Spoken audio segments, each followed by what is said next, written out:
Cheating in sports. It's something that we're never going to be able to stop, and it's something that people are never going to stop doing.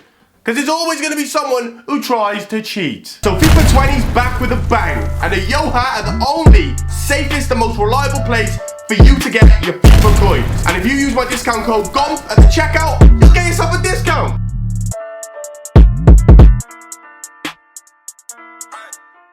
And we're better to start in today's video than Marwin Hits.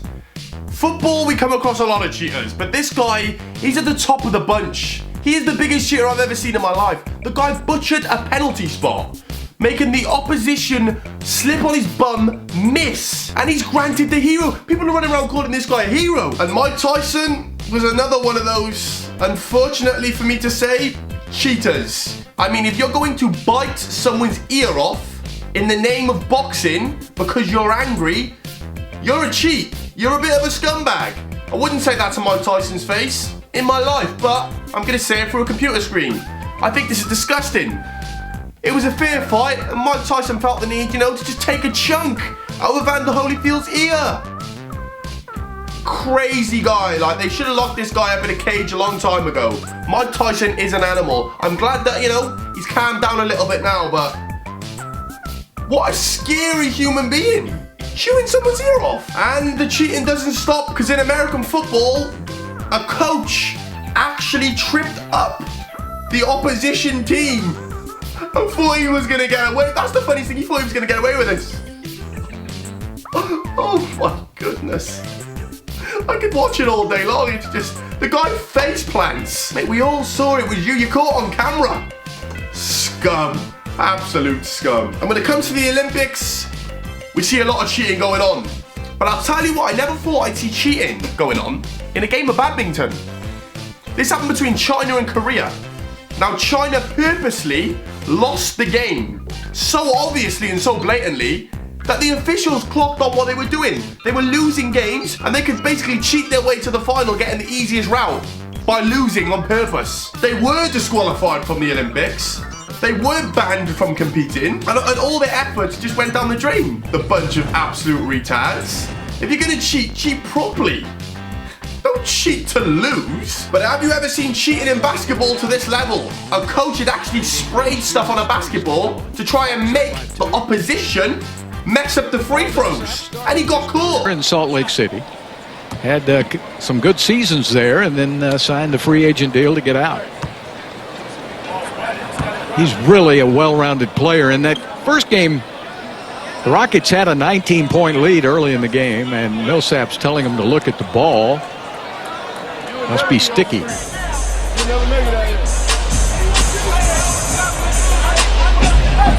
There's an argument going on. The officials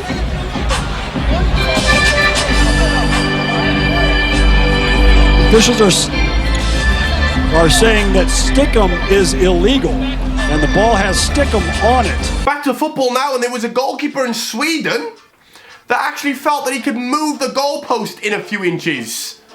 I mean, it doesn't get any worse than that, really. You're blatantly trying to cheat the system to a point that you're bringing the goalposts in. What does he think this is, Sunday League? I mean, you can't put anything past footballers, can you? They'll do anything to try and get a slight advantage. I mean, moving the goalpost, that's low.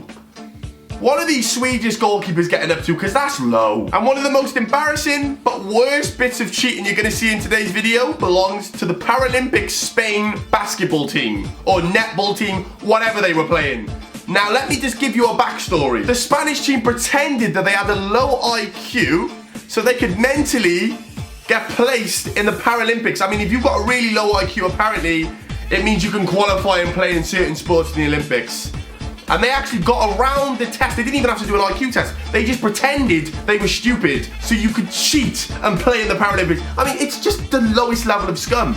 They all got caught. 8 players in the team were pretending that they should have qualified for the Paralympics. It's quite funny that they cheated so blatantly that only 2 of the team were genuine. I mean, normally you might put in a ringer, but to put 10 ringers in a team of 12 just took it to a different level, really. They could only be found out. They had managed to get in as Paralympians and had deliberately chosen the intellectually disabled category rather than that of the physically impaired for one very good reason. You notice people with physical disabilities, without an arm, without a leg, but with an intellectually disabled person, you just wouldn't see it. We were in the Olympic Village with the rest of the athletes. We were always encouraged to make ourselves seem stupid, but obviously we said no. Nobody suspected us when we were there, but we didn't get the impression that anybody did. And we are back again with cricket, and a big cricket scandal that actually happened a few years ago was from the Australian team. They were tampering with the ball. They were pulling bits of sticky tape from their ball sack and placing it on the ball. I don't know why, I don't know what this does. I don't watch cricket, I don't care about cricket. All I know is they got caught. Look at him, shoving stuff down his balls. Scumbags, man. This is why I don't watch cricket. What's he up to? There's about 50,000 cameras zooming in on you. What makes you think you're gonna get away with that? And in baseball, there was this dude who actually tried to use a banned foreign substance that basically sticks to the ball. I think it's called pine glue. Now this guy tried to hide it, and when the referee walked over, he tried wiping it away and stuff, but he got caught, and he got sent off, and he got banned. And they're throwing him out of the game. He went to his neck and he said there's something on his neck, so Pineda is being tossed.